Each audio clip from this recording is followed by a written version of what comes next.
दोस्तों ये जो मैट्रिक सेंटअप एग्जामिनेशन 2022 में चल रही है ना, उसका जो मैथमेटिक्स अर्थात गणित का जो है ना हूबहू वही पेपर लेकर आए हैं। 100% इसमें से पेपर में से लड़ने की गारंटी है, क्योंकि यह वही पेपर है जो आपको 16 नवंबर को एग्जाम में पूछा जाएगा सेंटअप परीक्षा में। तो देखिए इस वीडियो को शुरू से अंत तक जरूर देखिएगा, क्योंकि इस वीडियो में हम ऑब्जेक्टिव बताने वाले हैं 50। अब आप लोग को पता चल ही गया होगा कि इस बोर्ड एग्जाम में सेंटअप परीक्षा में आपको 100 वस्तुनिष्ठ प्रश्न पूछा जा रहा है, जिसमें से किन्हीं 50 वस्तुनिष्ठ प्रश्नों का उत्तर देना था। दोस्तों इस वीडियो पे अंत तक जरूर बने रहिएगा, क्योंकि इस वीडियो में बताया गया प्रश्न जो है बिल्कुल आपको हूबहू सेंटअप एग्जाम में पूछा जाएगा। तो एक छोटा सा रिक्वेस्ट है आप लोगों से, क्योंकि वो रिक्वेस्ट को जरूर पूरा कीजिएगा। आज जानते हैं कि किसी न किसी के सपोर्ट से ही कोई आगे बढ़ता है। जैसे कि मान लीजिए कि हम आपके लिए कुछ वीडियो बनाकर लाते हैं जिससे आपको कुछ हेल्प मिलता है और आप उससे बोर्ड एग्जाम में अच्छा अंक प्राप्त कर सकते हैं। देखिए इसमें 1 से 100 नंबर का जो है आपसे मैथ पूछा जाएगा वस्तुनिष्ठ, जिसमें से 50 प्रश्नों का उत्तर देना हो OMR शीट में। तो चलिए जल्दी से इस चैनल को सब्सक्राइब करिए।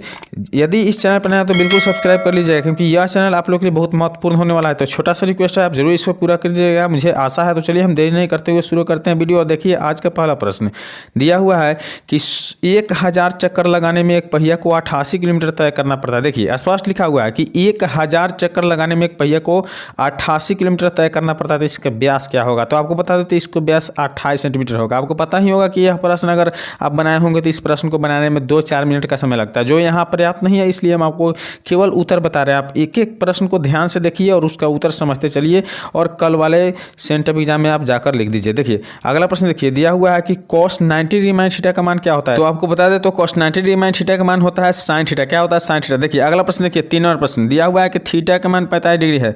एक एक प्रश्न को ध्यान से देखिएगा, बहुत महत्वपूर्ण वीडियो है आप लोगों के लिए। तो दिया हुआ है कि थीटा का मान 45 डिग्री है, तो cos theta minus sin theta का मान क्या होगा? तो देखिए इसे आप बना सकते हैं, थोड़ा सा समय लगेगा, आप बना सकते हैं बिल्कुल। cos स्क्वायर थीटा जो होता है, cos थीटा का मान कितना होता है? 1/√2 होता है, तो स्क्वायर कट जाएगा, आपका 2 हो जाएगा। उसके बाद में बता दें तो sin का भी मान सेम टू सेम होता है। अब देखिए इसे माइनस दिया है, तो माइनस जैसे करेंगे तो LCM 2 हो जाएगा, और 2 एकम 2 1 एकम 1 और -1 हो जाएगा। देखिए घटाने के बाद 0/2 होगा, तो आप 0 से 2 में भागा दीजिए, 2 से 0 में भागा देने पर क्या होता है? तो 0 हो जाता है। इसलिए इसका सही उत्तर क्या हो जाएगा? Option C. बिल्कुल आप लोग समझ पा रहे हैं इस प्रश्न को।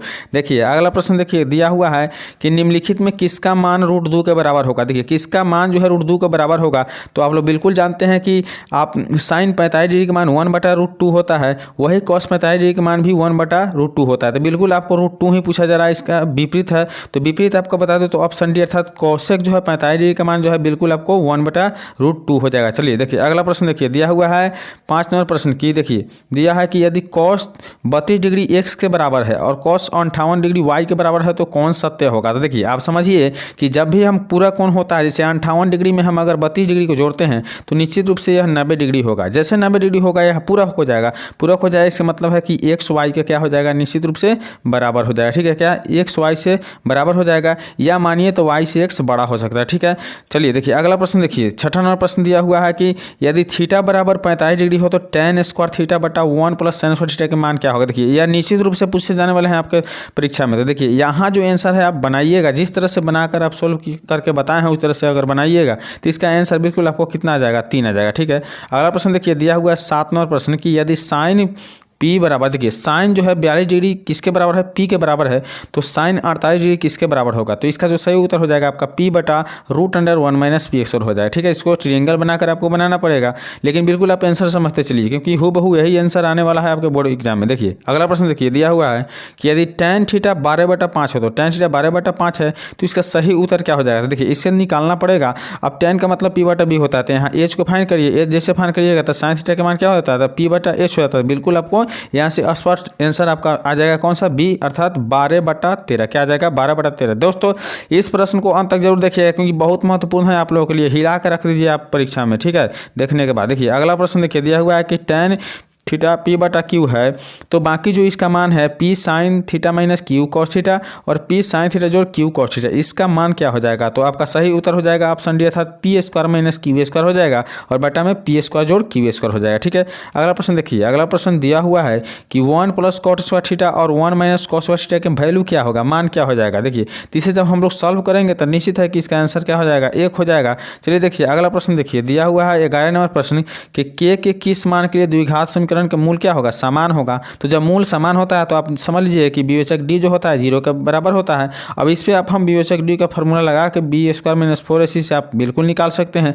और जिस प्रकार से आपका मान आएगा वह मान प्राप्त कितना हो जाएगा, तो वह मान जो होगा आपका ऑप्शन बी अर्थात प्लस माइनस कितना हो जाएगा, 4 हो जाएगा। ठीक है, चलिए देखिए अगला प्रश्न देखिए दिया हुआ है 12 नंबर प्रश्न आप लोग देख पा रहे हैं कि x माइनस वाई बराबर 6 और एक्स स्क्वायर जोड़ वाई स्क्वायर बराबर 30 है, तो एक्स वाई का मान क्या होगा। देखिए इसे सोल्व करके बनाया गया है। बिल्कुल हम लोग जो है टोटल प्रश्न को सोल्व करके इसका आंसर बनाया है, तो इसका सही उत्तर हो जाएगा -3। क्या हो जाएगा, -3। अगला प्रश्न देखिए दिया हुआ है 13 नंबर प्रश्न कि ये द्विघात समीकरण Y square plus 3y minus 18 के मूल होंगे। देखिए इसका मूल क्या हो जाएगा, तो इसका जो मूल हो जाएगा वो आपका सही उत्तर हो जाएगा -6 और 3। बिल्कुल इसे भी आप बना सकते हैं मूल वाले फार्मूला पे, और आपको पता ही होगा बना सकते हैं। ठीक है, अगला प्रश्न देखिए। अगला प्रश्न दिया हुआ है कि द्विघात समीकरण एक्स स्क्वायर प्लस एक्स और 5 के मूल की प्रकृति कैसा होगा। देखिए मूल का प्रकृति जो है जांचने के लिए आपको same to same b square minus 4ac पर करिएगा, बहुत जल्दी जांच सकते हैं। तो बी का वैल्यू 1 है, 1 का स्क्वायर 1 हो जाएगा, और 4 गुने 5 और गुने 1 हो जाएगा। ठीक है, तो 1 माइनस देखिए 4 5 20 से कह देखिए माइनस में होता है तो मूल क्या नहीं निकल सकता है, तो माइनस में है, इसके मतलब क्या हो जाएगा इसका आंसर, तो आंसर हो जाएगा अवास्तविक। क्या हो जाएगा, अवास्तविक, इसमें मूल संभव नहीं है। अगला प्रश्न देखिए दिया हुआ है 15 नंबर प्रश्न कि निम्नलिखित में कौन समांतर श्रेणी नहीं है। नहीं है वह पता करना। देखिए यहाँ जो है बिल्कुल इसे निकालिएगा, सर्वंत डी निकालिएगा तो आ जाएगा, इसका भी आ जाएगा, इसका भी आ जाएगा। ऑप्शन डी जो है बिल्कुल सही उत्तर है, इसका जो है समांतर श्रेणी नहीं हो सकता। देखिए अगला प्रश्न देखिए 16 नंबर प्रश्न आप लोग देख पा रहे हैं, दिया हुआ है कि यदि किसी समांतर श्रेणी एन का एनवा जो पद है 5 -3n है, तो इसका सार्वंतर क्या है। देखिए इसे भी बनाने में थोड़ा सा समय लगेगा, जैसे हम लोग सभी क्वेश्चन को बनाकर आप लोग को बता रहे हैं इसका उत्तर, तो इसका जो सही उत्तर हो जाएगा आपका -3 हो जाएगा। बिल्कुल क्या हो जाएगा, -3 सही उत्तर हो जाएगा। अगला प्रश्न देखिए दिया हुआ है 17 नंबर प्रश्न की 21, 18, 15 का कौन सा पद शून्य होगा। 21, 18, 15 है जिसका कौन सा पद शून्य होगा, तो इसके भी सही उत्तर हो जाएगा ऑप्शन सी अर्थात 9वां पद जो होगा बिल्कुल आपको शून्य हो जाएगा। देखिए अगला प्रश्न देखिए दिया हुआ है कि समांतर श्रेणी √7 और √28 और √63 का चौथा पद क्या होगा। देखिए चौथा पद जो है वह क्या होगा, जल्दी से आप लोग सोचिए कि चौथा पद क्या हो सकता है, तो इसकी जो सही उत्तर हो जाएगा ऑप्शन डी अर्थात √100 जो है 12 हो जाएगा। बिल्कुल आप इसे बनाकर देख सकते हैं, निश्चित रूप से यही आएगा। अगला प्रश्न देखिए दिया हुआ है कि यदि 2/3 A2 किसी समांतर श्रेणी के क्रमागत पद है, तो इसका ए निकालना। देखिए ये सिंपल सवाल है, क्योंकि क्या करेंगे सार्वंतर पर निकाल सकते हैं, A2 माइनस A1 कर लेंगे और बराबर में क्या कर लेंगे A3 माइनस A2। देखिए बिल्कुल आप मान बैठा कर निकाल सकते हैं, तो इससे आपको प्राप्त मान जो होगा वह क्या हो जाएगा 4/3। क्या हो जाएगा 4/3, ऑप्शन बी सही हो जाएगा। चलिए 20वां नंबर प्रश्न देखिए, यहाँ तो देखिए फार्मूला दिया हुआ है कि समांतर श्रेणी में प्रथम पद ए है और सार्वंतर डी है और एन पदों का योगफल निकालना। तो बिल्कुल आपका एसएन बराबर क्या होता है, n/2 × 2a plus n-1 × d होता है। बिल्कुल यहाँ से आप इस प्रश्न को उत्तर फार्मूला से ही दे सकते हैं। देखिए अगला प्रश्न देखिए 21 नंबर प्रश्न हल करने वाला है, सिद्ध करने वाला है कि √1 - cos थीटा और रूट बट्टा में क्या है 1 + cos थीटा। देखिए इसका मान सही सही क्या होना चाहिए, तो इसका सही सही मान जो हो जाएगा आपका cosec थीटा - cot थीटा हो जाएगा। क्या हो जाएगा cosec थीटा - cos थीटा हो जाएगा। देखिए 22 नंबर प्रश्न दिया हुआ है कि एक ऊर्ध्वाधर दीवार की लंबाई एवं उसकी छाया की लंबाई 1:√3 है। देखिए 1:√3 है, इसका मतलब है कि 1/√3 है, तो सूर्य का उन्नयन कोण क्या होगा। तो आपको पता है कि tan जो होता है, tan कितना का मान, तो tan 30 डिग्री का मान जो होता है 1/√3 होता है, तो निश्चित आपका जो है थीटा हो जाएगा, न्यून कोण हो जाएगा वो आपका 30 डिग्री हो जाएगा। चलिए देखते हैं अगला प्रश्न। देखिए अगला प्रश्न 23 नंबर प्रश्न आप लोग देख पा रहे हैं, दिया हुआ है कि cos थीटा मतलब cos 30 डिग्री जो है बटा cosec 60 डिग्री, अर्थात देखिए सही से देखिए sec 30 डिग्री बटा cosec 60 डिग्री जो है इसका उत्तर क्या हो जाएगा, इसका मान सही क्या हो जाएगा, तो ऑप्शन डी अर्थात 1 हो जाएगा। इसको हल करने के बाद आपका 1 आंसर आ जाएगा।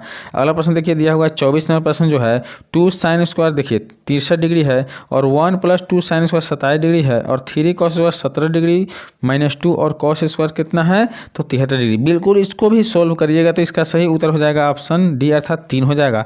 अगला प्रश्न देखिए 24 नंबर के बाद 25वां नंबर प्रश्न है, यदि cos अल्फा प्लस बीटा, देखिए cos × अल्फा प्लस बीटा बराबर 0 दिया है, तो sin अल्फा माइनस बीटा का मान क्या हो जाएगा। देखिए इसे भी सोल्व करने के बाद आपका ऑप्शन जो है बिल्कुल डी करेक्ट हो जाएगा cos 2 अल्फा। देखिए अगला प्रश्न देखिए, अगला प्रश्न दिया हुआ है 26 नंबर प्रश्न है कि बिंदु -2 -5 का भुज क्या होगा। देखिए पहला जो होता है भुज और क्या निकालना है कोटि। देखिए तो भुज इसमें बताना है, तो आप भुज निश्चित रूप से बता सकते हैं क्योंकि यह तो सिंपल है कि क्योंकि जो x का मान होता है वो भुज होता है और y का मान होता है जो कोटि होता है, इसलिए इसका सही उत्तर हो जाएगा -2। ऑप्शन ए सही है। देखिए अगला प्रश्न, देखिए अगला प्रश्न दिया हुआ है 27 नंबर प्रश्न की x अक्ष पर किसी बिंदु का y नियामक क्या होता है। तो x अक्ष पर किसी बिंदु का जो है y नियामक, तो x अक्ष पर y का निर्देशांक क्या होता है 0 हो जाता है, इसलिए इसका ऑप्शन सी सही होगा।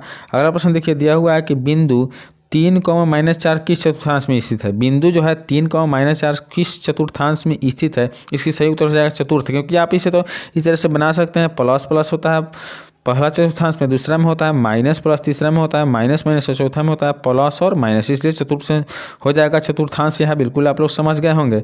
अगला प्रश्न देखिए 29 नंबर प्रश्न दिया हुआ है कि x अक्ष से बिंदु 3, 5 की दूरी क्या होगा। तो बिल्कुल निश्चित आप निकाल सकते हैं कि 3 के स्क्वायर कितना हो जाएगा 5, और अब 3 के स्क्वायर 9 और 5 के स्क्वायर 25 हो जाएगा। और यहाँ से आपको करने के बाद देखिए कितना प्राप्त होगा, तो इसका जो सही उत्तर हो जाएगा ऑप्शन अर्थात 5 आ जाएगा। ठीक है, अगला प्रश्न देखिए, अगला प्रश्न दिया हुआ है 30 नंबर प्रश्न है कि मूल बिंदु से x और y की दूरी क्या होगा। ये तो बिल्कुल फार्मूला है कि मूल बिंदु से x और y का जो दूरी हो जाएगा और √x² जोड़ y², क्योंकि मूल बिंदु से दूरी सूत्र आप तो पढ़े होंगे फार्मूला से। अगला प्रश्न देखिए दिया हुआ है कि यदि भाग एल्गोरिथम a बराबर BQ + r में a 37 है और b 4 है और r 1 है, तो q का वैल्यू क्या होगा। निश्चित देखिए q का वैल्यू निकाल सकते हैं आप a बराबर BQ + r के फार्मूला पर लगा के। ठीक है, तो यहाँ से अब जैसे निकालिएगा आपका आंसर आ जाएगा 9। ठीक है, क्या है 9 आंसर सही आ जाएगा। बिल्कुल इस प्रश्न पूछे जाने वाले हैं आपके सेंटर परीक्षा में, तो निश्चित रूप से शुरू से अंत तक जरूर देखिएगा। देखिए अगला प्रश्न है जो 32 नंबर प्रश्न कि 156 के अभाज्य गुणनखंड में 2 का घातांक क्या होगा। तो आप तो सिंपल निकाल सकते हैं 156 का घातांक जो होगा 2 से करके आप 78 कर लीजिए और 2 से करके 39। देखिए यहाँ से तो आपको 2 मिलेगा नहीं, इसलिए 2 बार आ रहा है, इसलिए इसका घात क्या हो जाएगा 2 के घात 2 हो जाएगा। चलिए अगला प्रश्न की ओर बढ़ते हैं। देखिए अगला प्रश्न जो दिया हुआ है 33 नंबर प्रश्न पूछ रहा है कि निम्नलिखित में कौन अपरिमेय संख्या नहीं है। कौन अपरिमेय नहीं है, इसका मतलब परिमेय है। तो देखिए ऑप्शन डी जो है आप 3 से करा दीजिएगा तो 3 चौके 12 कट जाएगा और 4 का मूल कितना हो जाएगा 2। तो ये बिल्कुल आपका परिमेय है और पूछ रहा है कि कौन अपरिमेय नहीं, इसका मतलब ऑप्शन डी जो है अपरिमेय नहीं है, परिमेय है। अगला प्रश्न देखिए दिया हुआ है 34 नंबर प्रश्न कि 0.105 अर्थात 105 का p/2n के पावर कितना है 5m है के रूप में निरूपित करने के लिए कौन सा इसमें सही हो सकता है। तो इसकी जो सही उत्तर हो जाएगा ऑप्शन बी अर्थात 21/2 के पावर 3 गुने 5 के पावर 2 सही इसका उत्तर हो जाएगा। अगला प्रश्न देखिए कि निम्नलिखित में कौन परिमेय संख्या है। कौन परिमेय संख्या है, तो ऑप्शन जो है 20 का बिल्कुल सही उत्तर हो जाएगा, क्योंकि 10 है और 100 का वर्गमूल कितना होता है 10, तो 10 कितना हो जाएगा 20 हो जाएगा, यही आपका परिमेय संख्या है। देखिए अगला प्रश्न देखिए दिया हुआ है निम्नलिखित में किसका दशमलव प्रसार शांत है।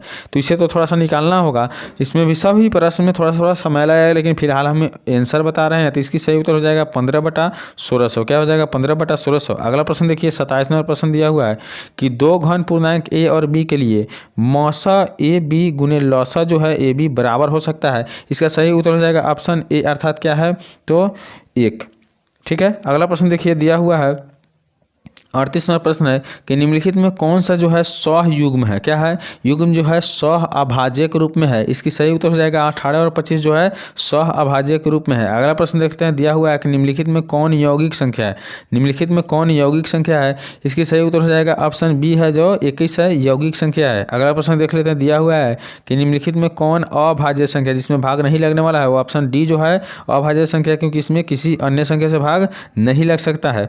अब अगला प्रश्न देखिए 41 नंबर प्रश्न आप लोग देख पा रहे हैं दिया हुआ है कि यदि किसी बराबरता सारणी का माध्य 27 एवं माध्यिका 33 है तो बहुलक क्या होना चाहिए। तो बहुलक जो इसका होगा, इसे थोड़ा सा निकालने में समय लगेगा, बहुलक आपका 45 हो जाएगा। ठीक है, अगला प्रश्न देखिए दिया हुआ है कि असंभव घटना की प्रजिकता क्या हो सकता है। तो इनमें से जो दिया हुआ है वो असंभव घटना की प्रजिकता जो हो जाएगा ऑप्शन सी अर्थात 0, क्योंकि कोई घटना ही नहीं हुआ तो उसका प्रजिकता कितना हो गया 0 हो गया। अगला प्रश्न देखिए 43 नंबर कि यदि पीई का किसी घटना ई की प्रजिकता हो तो निम्नलिखित में कौन सही हो सकता है। कौन कथन जो है सही है, तो आपका बिल्कुल ऑप्शन सी सही है, क्योंकि जीव से मतलब 0 से बड़ा होगा और बराबर होगा पी और उससे बड़ा होगा 1। ठीक है, और बराबर। ठीक है, अगला प्रश्न देखिए 44 नंबर प्रश्न दिया हुआ है कि यदि किसी खेल को जीतने की प्रजिकता 0.4 है तो हारने की प्रजिकता क्या होगा। तो 1 में से आप 0.4 को घटा लीजिए तो 0.96 जो हो जाएगा वह आपका हारने की प्रजिकता हो जाएगा। इसलिए इसका सही उत्तर जो हो जाएगा आपका यहाँ बता दे तो कितना हो जाएगा तो